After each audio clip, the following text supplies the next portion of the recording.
अस्सलाम वालेकुम अमर Sophia fast news मां आहियां साजिद कोराई।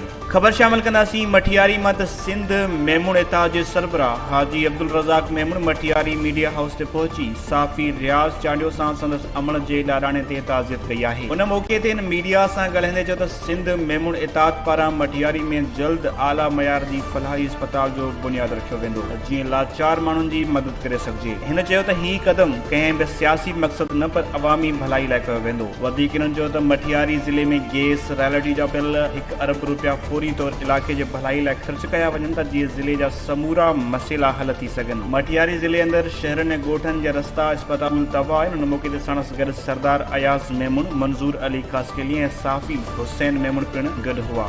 खबर शामिल कंदासीं। झाती मंद पीपी लेडीज़ विंग ज़िले सिजावल जे सदर फिरदौस अज़ीज़ मीरबर जी सदारत हेठि पीपी अॻवान मंज़ूर रहीम कॉलेज जे राइशगाह ते तंज़ीम साज़ी लाइ इजलास कोठायो वियो। उन मौक़े ते पीपी लेडीज़ विंग ज़िले सदर फिरदौस अज़ीज़ मीरबर, सकीना सिंधु, जमीला सुमरो, यास्मीन सोलंगी, पीपी ज़िले मदर विंग जे इतला सेक्रेटरी सूरज सिजावली, सुगरा समेजो समेत पीपी ज़िले अॻवान मंज़ूर रहीम कॉलेजो ऐं ॿिनि इजलास खे ख़िताब कंदे चयो त पीपी चेयरमैन बिलावल भुट्टो ज़रदारी ते इमरान ख़ान तरफ़ां नेब जा कूड़ा केस दाख़िल कया पिया वञनि। जेकॾहिं पार्टी तरफ़ां हुकुम थियो त ज़िले सिजावल समेत सिंध जा जियाला इस्लामाबाद पहुचंदा ऐं एहतजाज कयो वेंदो जंहिंजो ज़िम्मेवार वज़ीर आज़म पाण हूंदो। बेनज़ीर इनकम सपोर्ट प्रोग्राम जा कार्ड तां शहीद बीबी जो फोटो ऐं नालो हटाइण ते इजलास में सख़्त लफ़्ज़नि में मज़म्मत कंदे ठहिराव पास कराया विया। जॾहिं त पीपी लेडीज़ विंग झाती जे तंज़ीम साज़ी लाइ उमेदवारनि खां दरख़्वास्तूं पिणु तलब कयूं वयूं। ख़बर शामिल कंदासीं। हालाणी मां हालाणी में ज़िले चेयरमैन ज़कात ख़लीफ़ा शकील अहमद मेमून तक़रीब खे ख़िताब कंदे चयो आहे त शहीद बेनज़ीर भुट्टो मामलत कार्ड बेवा गरीब मिस्किन ऐं औरतुनि ऐं मर्दनि लाइ ज़कात पैकेज आहे जंहिंजी पहिरीं किस्त 6000 रुपया बाक़ी 3 माही किस्त आहे। उन मौक़े ते district member Ashraf Zakat information secretary Pakistan Peoples Party Tahir Ali Nagraiz, taluka chairman Mirapur Ashraf Zakat Munawar Ali Chang, PP अॻवान सैयद आकाश अली शाह, माजिद अली गुरमानी, इफ्तिखार अली अवान, रईस मुरीद खान सोलंगी ऐं देह जे चेयरमैन तरफ़ां कार्ड विराया विया। जॾहिं त तालका मिरापुर जे 17 देन हालाणी, डोडा, पेरातियो, सईदपुर, बगोदोड़ो, वेगामल, सईदा, सजा सांगी, खेखरी, होद खान जलबाणी, खुदा बख्श जलबाणी, कोटली, कबीर, चाचक ऐं बेलाणी देह जे 150 मुस्तहिक औरतुनि ऐं मर्दनि खे अशरफ ज़कात जा कार्ड